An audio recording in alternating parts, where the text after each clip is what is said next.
Howdy friends, welcome back to the Outpost. So the cabin build has come along nicely. It's not quite as far along as what I was hoping for, but alas, one of the biggest factors, and I mentioned this before, that we're having to work around is the weather. So a couple weeks ago, the heat index here in western Kentucky reached 120 degrees. That's hot. Wow. Temperatures like that become unbearable, even to work inside of this cabin. I've got two big fans that are rolling around in there, and it just isn't quite enough. And living out here in a rural part of the country where we are, it is very difficult to locate a licensed electrician to come out to finish up what I need done. We're going to walk inside and I'll show you some of the things that we've been getting done in the meantime, and we got a project we're going to work on today, so let's get going. Alright, so we're up in the cabin. I'm sorry about the extra noise. You just have to deal with it. The fans are going. It's hot in here. I'm getting ready to take my shirt off. What I've really been concentrating on the last couple weeks is to get all the mechanics, the plumbing, the electrical that are inside of this cabin build finished so we can start putting walls up. And we're really close. Let me show you what we worked on since the last time you saw me. Alright, over here in the half bath by the back of the cabin, I've installed a nice new exhaust fan for this half bath. I got another one that's in the other bathroom. I'll show you now. And bang, there's the second one up here in the master bath. I'll show you some of the things we had to go through this last week to try to get things ready to go. Check this out. All right, you all saw that I put the shower in here and stuff. Well, since then, I've built another wall that's on this side. We still have a wall to put up there. I'll tell you why we haven't put that up yet. Take a look at what's inside of this wall, though. A shower valve. This is a little bit tricky, you know, being a plumber and everything. These things usually come pretty easy, but when it's your own property you're working on, you don't want to mess anything up. And being a fiberglass enclosure like this, you have one chance to make that hole right, and that's it. If not, you messed it up. Back side of that wall, you can see, got the water lines that are coming up through the floor. And if you look at this, let's see if I can move that up a little bit for you. That is the vent going up through up to the rest of the roof where everything's going. Let me show you how that turned out. Now, the plumbing code here in the state of Kentucky states that every single plumbing fixture needs to be individually vented. Now, when I say fixtures, we mean toilets, sinks, showers, tubs, everything and anything that has water leaving the system going into waste.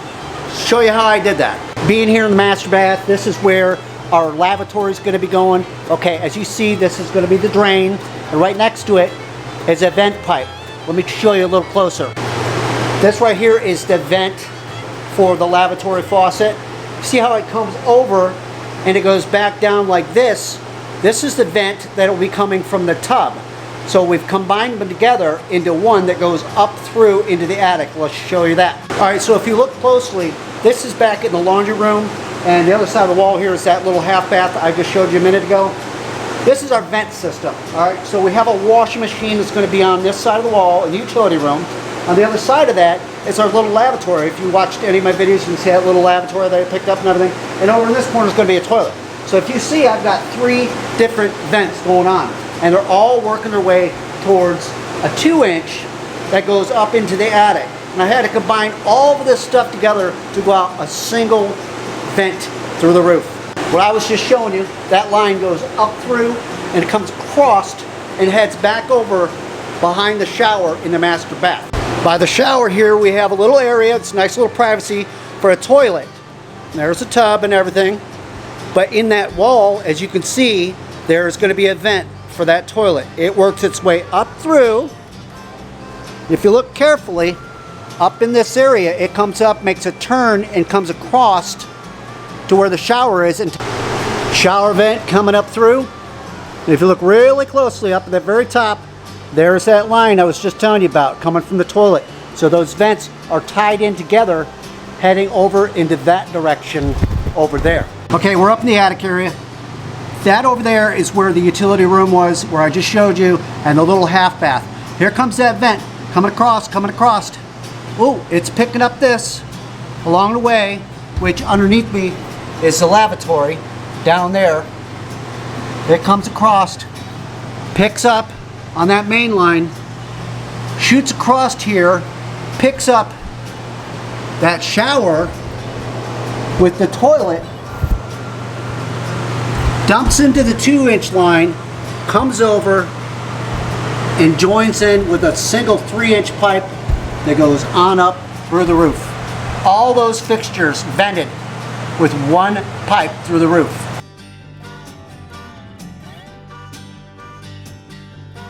Alright, so the last piece of plumbing business that has to be taken care of when it comes to the drains and the vents is here in the kitchen. But unfortunately it's a little bit different here in the front of the cabin. It's like a totally different build because there is no attic. So what I have to do is I'm going to have to come over to this beam or this one that's over there, drill a hole down through there, which there's a couple plates, it's a lot of hard drilling, and bring my vent up the wall, and I'll show you what I have to work with from there. As you can see, there's not going to be any attics up in this area. I'm going to stand to the side of the picture and watch where we have to work with. And up through. Another thing we've done, we're here in the utility room. I was able to hook up some lights that are in here. These are lights that are going to be in here permanently, but they're in here for temporary reasons because the days are getting shorter and I'm going to be getting out of work. Before you know it, it's going to be dark when I get home from work and I won't have any light to work with in here. So we got more lights. We got some wafer lights. I'll show you how they look. They're not set in the exact place where they're going to go, but they're pretty close. You'll get a chance to see how those look as well. On to that project I was talking to you about. All right, back in the master bathroom, if you take a look, see right up in there, there's a hole going through the ceiling. That right there is going to be our vent for both of our exhaust fans that we're going to join together in the attic area and shoot it up as one through the roof. Here we go. So today's job is for us to run our duct work from both of the exhaust fans. Now this one's here in the master bath, got another one that's over in the half bath. They're both exact same fans, no lights. We've got to hook up these exhaust fans and shoot them up through the roof where I showed you where that vent is. So here's what we're working with. We got a roll 25 foot of heavy duty exhausting ducting as well as a wide junction box which is going to go up in the attic, which is going to allow both of those exhaust fans to go in to a single deal and come up through the roof as one single vent, as well as some hose clamps. Let's go ahead and get started. Alright, so probably the first thing I want to do, we're up in the attic and stuff, is take this wide junction box and line it up with what's going out the roof.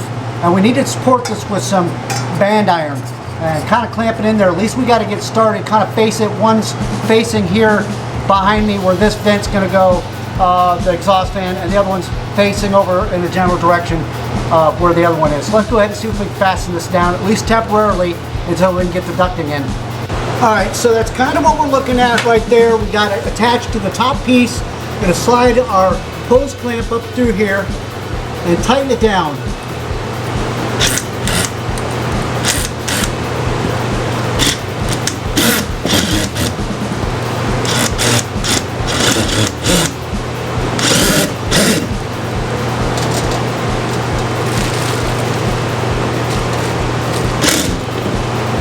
There we go.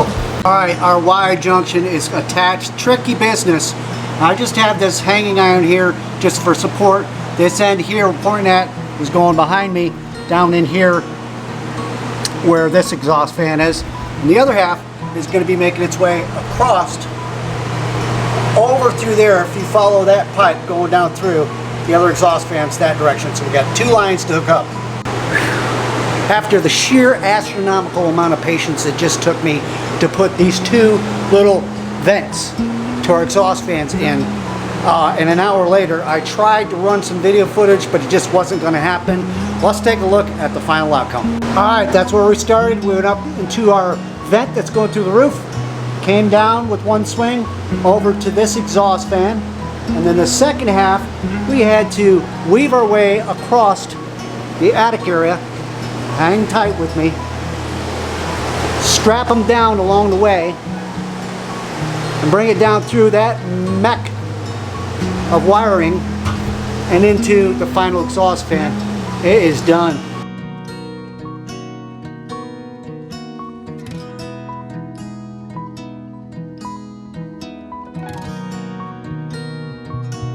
Alright, there's a couple quick little things I want to show you that we've done in the past couple weeks to kind of bring you up to speed. Check this out. Alright, if you take a look up here, that is the master beam that goes all the way through the entire house along the top ridge. That's where they put the two buildings together. Well, after further looking at them, I don't know if I can zoom this in or not, you can tell that they're not even. So I'm going to show you what we did in the visible area, which is going to be in the front open dining room, living room, kitchen area.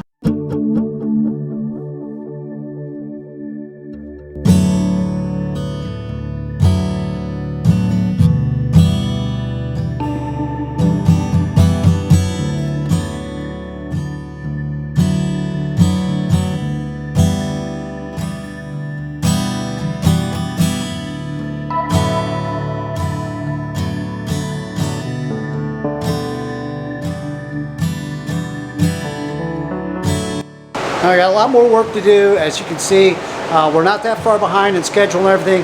We decided to do pallet wood art through here. If you look right there, we've got a ceiling fan that's going to be going up, a bunch of trim work, all that stuff. It's going to look absolutely amazing. Check out the lights. Now these wafer lights, they're not exactly in where they need to be because we still got to put our ceiling in here and stuff. Check out the nighttime mode.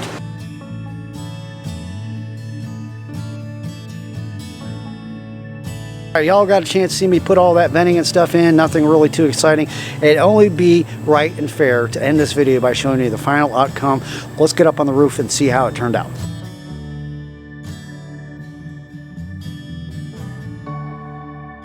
Alright, there's that 3-inch plumbing vent. Got a little screen inside of there. And there's the exhaust vent right there. It goes for exhaust fans in the bathroom. Hey, that's going to be a wrap for this episode of the Western Kentucky Outpost cabin build.